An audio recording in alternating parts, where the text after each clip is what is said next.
Alright guys, let's take a look at some geometry vocabulary words.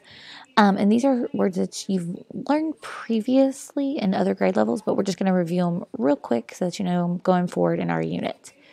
So the first one we're going to talk about is when two objects are exactly equal in size and shape. So if you look here, these two squares are exactly equal. Their size, their side lengths would be exactly the same. Their angles would be exactly the same. They are called congruent. If they were exactly equal in size and shape, they're considered congruent. Okay. Now, an angle that measures exactly 90 degrees, okay, so you're going to see an angle like this. You'll see the little square here to represent 90 degrees. That's called a right angle, okay? Angles that measure exactly 90 degrees are considered right, and they'll have this little box here to indicate that it's a 90-degree angle, okay?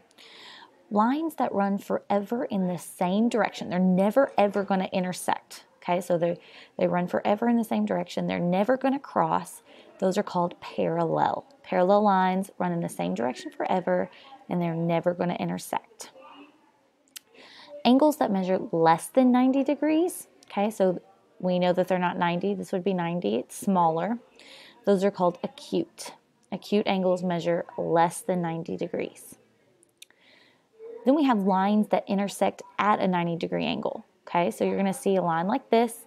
We're going to know they intersect at exactly a 90-degree angle because they're going to have a little box in the corner to represent that right angle. Those are called perpendicular. Okay, so perpendicular lines intersect at 90-degree angles. And then last but not least, angles that measure greater than 90 degrees. Okay, so our angle would be greater than 90. That's called an obtuse angle. Obtuse angles are angles that measure greater than 90 degrees.